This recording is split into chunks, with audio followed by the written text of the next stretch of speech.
So there I was, Jake Morrison, hotshot pilot extraordinaire, cruising through the Kepler system in my trusty fighter when everything went sideways faster than a politician's promises during election season. One minute I'm humming classic rock and checking my hair in the cockpit mirror, the next minute my ship's screaming warnings about incoming missiles like an overprotective mother-in-law. Well, that's just fantastic, I muttered, watching my engine diagnostics turn more colors than a rave party. The Vextahari Empire had found me, and apparently they weren't in the mood for a friendly chat about the weather. Now let me paint you a picture of the Vextahari. Imagine if someone took a praying mantis, fed it nothing but protein shakes and steroids for about 10 years, then gave it advanced weaponry and a really bad attitude. These things stood 8 feet tall, had 4 arms that could snap a human in half like a breadstick, and chittered at each other in a language that sounded like someone grinding metal in a blender. Their exoskeletons were harder than my ex-girlfriend's heart, and twice as sharp. The worst part, they were winning the war against humanity. Not because they were smarter than us, mind you. We humans have always been pretty good at the whole creative problem-solving through excessive violence thing. No, they were winning because there were about 50 billion of them spread across 12 star systems, and they all took orders from one queen who apparently had the maternal instincts of a black widow spider with anger management issues. My ship decided to make its grand finale by doing 3 barrel rolls and nosediving into the planet's surface like it was auditioning for a Michael Bay movie. I managed to crawl out of the wreckage with nothing worse than a bruised ego and a ringing in my ears that sounded suspiciously like my high school guidance counselor telling me I'd never amount to anything. That's when I met my welcoming committee. 6 Vextahari warriors surrounded me before I could even dust off my flight suit, their compound eyes reflecting the light like disco balls from hell. Their leader, a particularly ugly specimen with scars crisscrossing his carapace, clicked his mandibles in what I assumed was either laughter or the alien equivalent of "look what the cat dragged in." "Human pilot," he said in surprisingly good English, though it sounded like he was gargling gravel. "You will come with us to see Queen Zaralyn." "Oh wonderful," I replied, raising my hands in surrender. I was just thinking this day needed more royal introductions and probable death sentences. And that's how I found myself being marched through an alien war camp, wondering if my insurance policy covered death by giant space bug, and really regretting not listening to my mother when she suggested I become an accountant instead. The Vextahari war camp looked like someone had dropped a metallic anthill into a blender with a bunch of Gothic architecture and hit the nightmare fuel setting. Towering spires twisted up from the ground like the fingers of buried giants, while smaller structures buzzed with activity as warriors scuttled between them carrying weapons that probably violated several interstellar treaties. They dragged me to what I can only describe as a throne room designed by someone with serious mother issues. Queen Zaralyn sat on a chair that looked like it was carved from a single piece of obsidian and decorated with the skulls of things I really hoped weren't human. She was bigger than her warriors, which I hadn't thought was possible, with a crown that appeared to be made from the crystallized tears of her enemies. "So," she said, her voice carrying the kind of authority that made dictators weep with envy, "you are the human pilot who destroyed 3 of my scout ships last month." "Well, when you put it like that, it sounds almost impressive," I replied, because apparently my mouth had decided this was a great time to go rogue, though I prefer to think of it as aggressive interior decorating. Her compound eyes fixed on me with the intensity of a tax auditor who'd found a discrepancy in your returns. "Your species amuses me, human. You face certain death, yet you make jokes. Hey, if you're going to kill me anyway, I might as well go out with my sense of humor intact. It's really all I've got left at this point, unless you count my charming personality and devastating good looks." That's when the universe decided to remind everyone that it has a twisted sense of timing. A sound like thunder being fed through a wood chipper echoed across the camp, followed by the kind of explosion that makes you question your life choices. The hegemony fleet had found us, and they were conducting what military strategists politely call aggressive negotiations with high explosive ordnance. The first bombardment hit the camp's outer perimeter, sending chunks of metal and unfortunate warriors flying through the air like the world's deadliest confetti. Queen Zaralyn rose from her throne, barking orders in that delightful grinding metal language of theirs, when the second wave of missiles decided to redecorate her throne room. A beam the size of a telephone pole came crashing down, and I watched in slow motion as it headed straight for the queen. She tried to dodge, but even alien royalty apparently can't outrun physics. The beam caught her across the torso, pinning her to the ground with a sound that made me wince in sympathy. The remaining Vextahari warriors took one look at their fallen queen, chittered something that probably translated to every bug for himself, and evacuated faster than students leaving a boring lecture. Within minutes, the camp was empty except for me, still chained to a post, and Queen Zaralyn, who was making sounds that didn't require translation to understand, meant this really hurts. So there I was, alone with my supposedly mortal enemy, who was now trapped under a piece of debris and bleeding something that looked disturbingly like grape juice. The irony was so thick you could cut it with a knife, assuming you had a knife, which I didn't, because I was chained to a post in an abandoned alien war camp. Now I know what you're thinking. This was it, right? Perfect opportunity for revenge. Here was the queen of the species that had been trying to wipe humanity off the galactic map, helpless and dying, while I had a front row seat to watch karma do its thing. I should have been breaking out the popcorn and enjoying the show. Instead, I found myself staring at her and feeling something I really didn't want to acknowledge. See, when someone's not trying to kill you and is instead making these small pained sounds that remind you of a wounded animal, it's hard to maintain that whole mortal enemy vibe. Even if that someone happens to be an 8-foot-tall space mantis with a crown made of questionable materials. Well, this is awkward, I said to myself, because talking to yourself is perfectly normal when you're having a moral crisis in an alien war zone. On one hand, she was literally about to execute me 5 minutes ago. On the other hand, she's dying and I'm apparently the only person in the immediate vicinity who isn't running away screaming. The queen's breathing was getting more labored, which I assumed was bad, considering she had more lungs than a human choir. Her compound eyes were starting to lose their focus, and the purple stuff she was bleeding was forming quite an impressive puddle. You know what, Morrison? I continued my one-man debate. Your mother always said you were too soft for your own good. Remember when you cried during that commercial with the sad puppy? This is basically the same thing, except the puppy is a genocidal alien monarch and the commercial is real life. I looked at my chains, then at the queen, then back at my chains. The bombardment had loosened the post I was attached to, and with some creative wiggling that would have made my yoga instructor proud, I managed to work myself free. My wrists were still cuffed, but at least I could move around. This is officially the stupidest thing I've ever done, I announced to the empty camp, and that's including the time I tried to impress a girl by juggling flaming torches. Spoiler alert, that didn't end well either. But here's the thing about humans that probably confuses the hell out of every other species in the galaxy. We have this annoying tendency to do the right thing even when it's completely illogical, counterproductive, and likely to get us killed. It's like we're genetically programmed to make terrible decisions in the name of basic decency. I walked over to Queen Zarlin and knelt down beside her. Up close, she looked less like a terrifying alien overlord, and more like someone's very large, very hurt pet, which was probably the most disturbing thought I'd had all day, and that was saying something. Okay, Your Majesty, I said, examining the beam that had her pinned. I'm going to help you, and we're both going to pretend this makes sense. Deal? Getting a several hundred-pound alien queen out from under a metal beam turned out to be about as fun as it sounds. Which is to say, not fun at all. After 20 minutes of creative leverage involving debris, prayer, and what my drill sergeant would have called colorful language, I finally managed to free her. Zarlin was unconscious but breathing, which I took as a good sign. The bad news was that I now had to figure out how to transport someone who was roughly the size and weight of a small aircraft to the nearest medical facility. The worst news was that the nearest medical facility was 40 miles away through terrain that looked like it had been designed by someone who really hated pedestrians.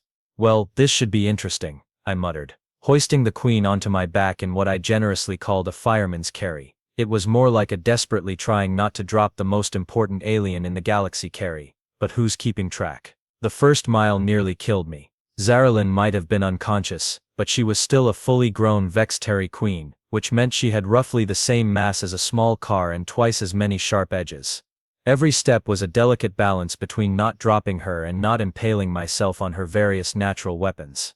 You know, I said to my unconscious passenger as I stumbled over a particularly vindictive rock, when I joined the Space Force, they really should have included a class on alien queen transportation. Right between advanced stellar navigation and how not to start interstellar incidents.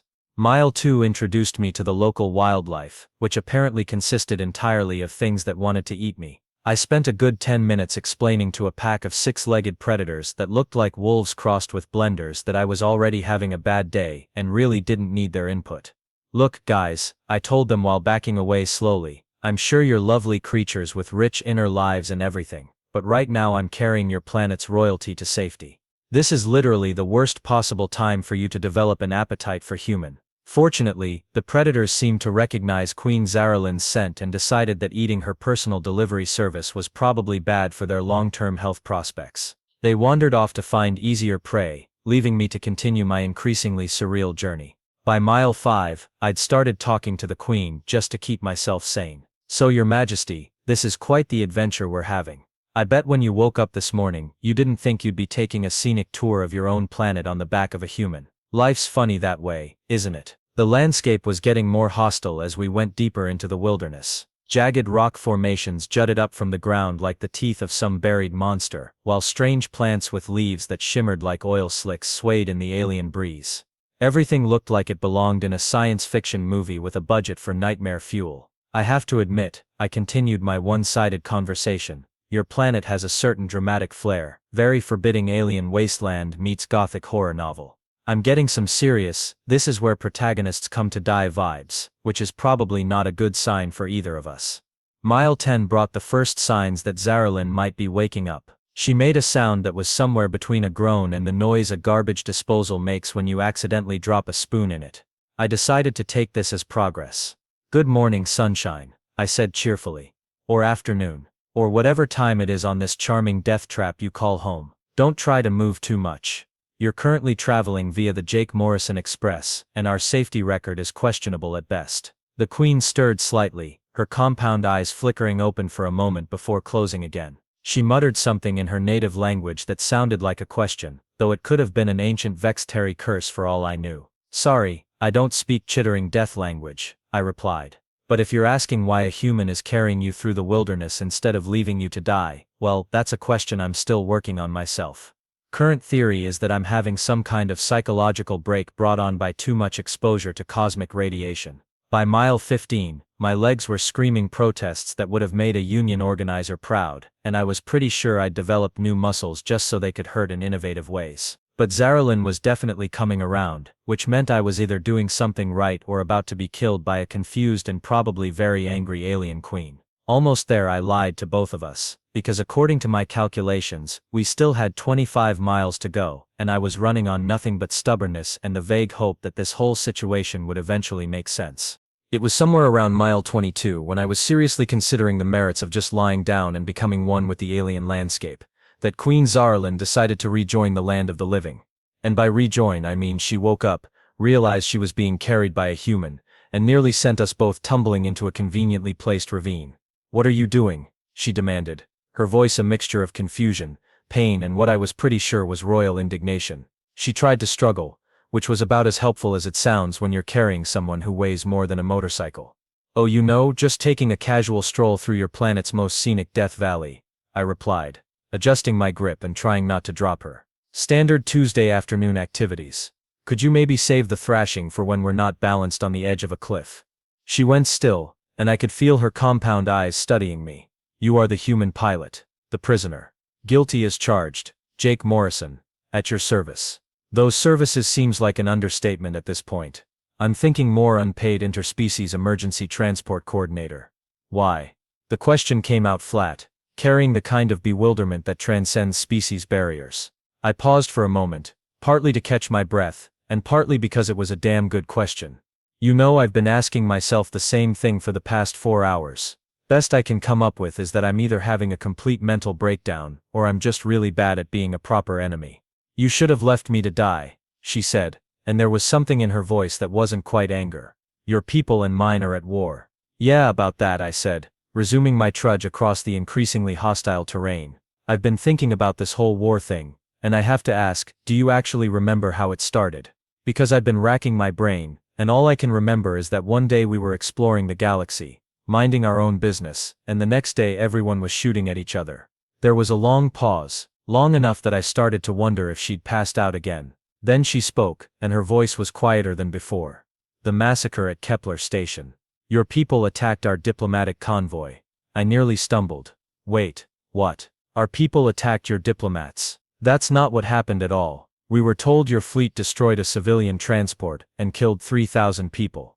That is not what we were told." I stopped walking entirely, which probably wasn't the smartest move considering we were still in the middle of nowhere with a long way to go. But sometimes the universe drops a revelation on you that makes everything else seem temporarily irrelevant.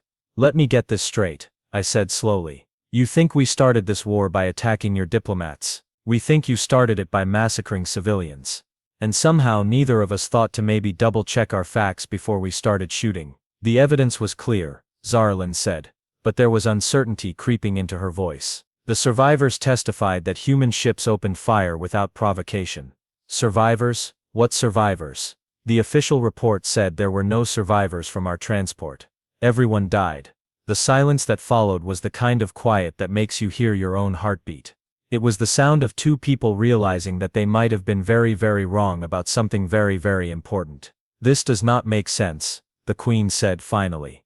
"Oh, it makes perfect sense," I replied, starting to walk again because standing still wasn't going to solve anything. "It makes the kind of sense that keeps military contractors in business and politicians in power. Someone wanted a war, so they made sure both sides had reasons to fight.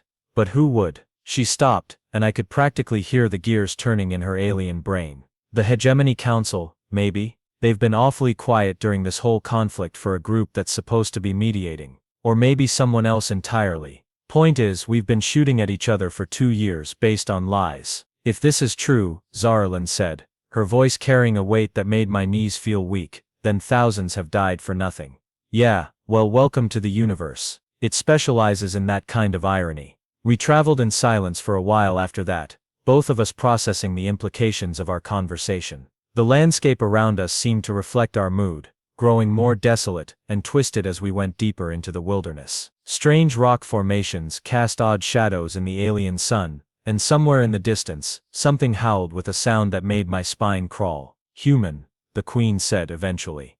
"Jake. My name is Jake. Jake." She tried the name out, her alien vocal cords making it sound like a word from another language entirely. "Why did you save me? Even if we have both been deceived, I am still your enemy." I thought about that for a long moment, picking my way carefully around a patch of ground that looked suspiciously like it might swallow us whole. "You know what?" I said finally. "Maybe that's exactly why I saved you. Because if we're all just people who've been lied to and manipulated into hating each other, then maybe the real enemy isn't each other. Maybe it's whoever's been pulling our strings." "That is a very human way of thinking," she observed. "Is that good or bad? I am beginning to think it might be exactly what this galaxy needs." The Vextahari medical facility looked like someone had taken a hospital and fed it through a blender with a Gothic cathedral and a nightclub. Pulsing bioluminescent strips ran along the walls like alien Christmas lights, while medical equipment that probably cost more than my home planet's GDP hummed and chirped in languages I couldn't understand. I stumbled through the entrance carrying Queen Zarlin, who had mercifully stayed conscious for the last few miles but had grown progressively heavier as my adrenaline wore off. The medical staff took one look at us and went into what I can only describe as organized alien panic mode. Within seconds, Zarlin was whisked away on a floating stretcher that moved smoother than my old car ever had, while I found myself surrounded by Vextahari medics who seemed genuinely confused about whether they should treat me or arrest me. The language barrier didn't help, but the universal gesture of "I'm too tired to be a threat to anyone" seemed to translate just fine. "The human stays," came Zarlin's voice from the stretcher, cutting through the chittering debate. "He is under my protection." And that's how I found myself in the waiting room of an alien hospital, slumped in a chair that had clearly been designed for someone with 4 arms and a completely different spine configuration, wondering if my life insurance premiums were going to go up after this. 3 hours later, Queen Zarlin emerged from the medical bay looking significantly less like someone who'd been hit by a building. The Vextahari had some impressive healing technology, though she still moved carefully and had what looked like biomechanical braces holding her torso together.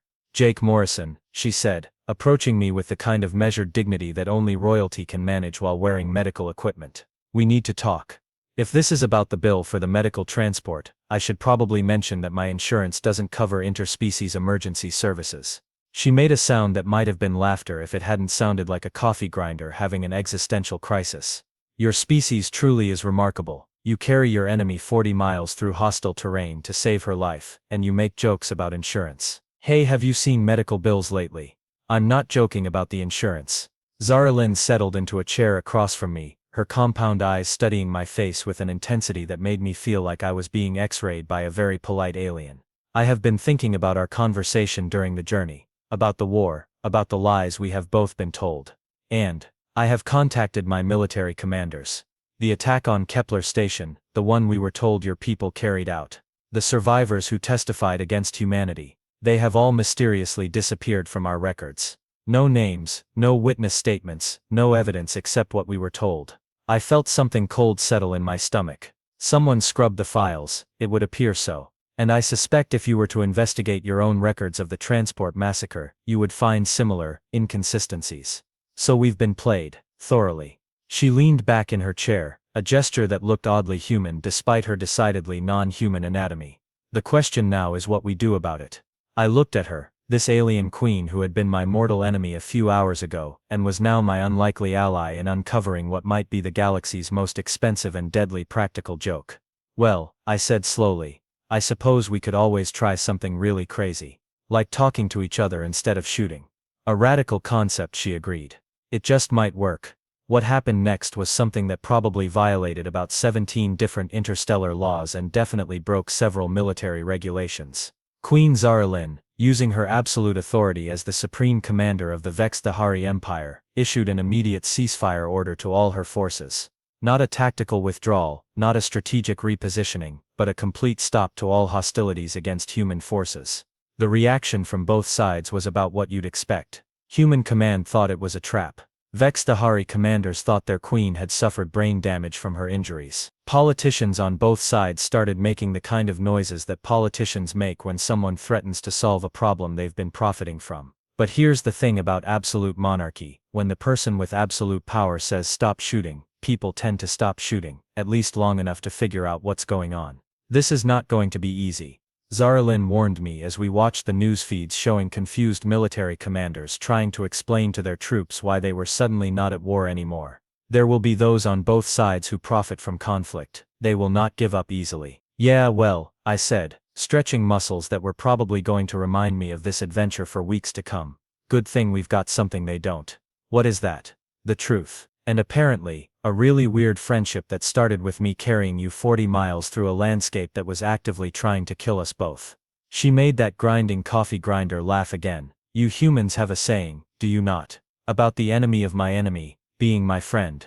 Yeah, though in this case, it's more like the enemy who I carried 40 miles becomes my ally against whoever's been manipulating us both into trying to kill each other. That is a much longer saying. Yeah, we're working on making it catchier. And that's how one impulsive act of human stupidity, or kindness, depending on your perspective, ended up changing the course of an interstellar war. Not through superior firepower or brilliant strategy, but through the simple act of one person deciding that maybe, just maybe, the right thing to do was to help someone who needed help, even if that someone happened to be a giant alien queen who had been trying to conquer his planet. Of course, there were still plenty of people who wanted to keep the war going, still mysteries to solve about who had orchestrated the whole mess, and still the small matter of two entire civilizations learning to trust each other after years of trying to annihilate one another. But that's a story for another day. Right now I was just Jake Morrison, former prisoner of war, current interspecies diplomat, and probably the galaxy's most unlikely hero, sitting in an alien hospital and wondering if they validated parking.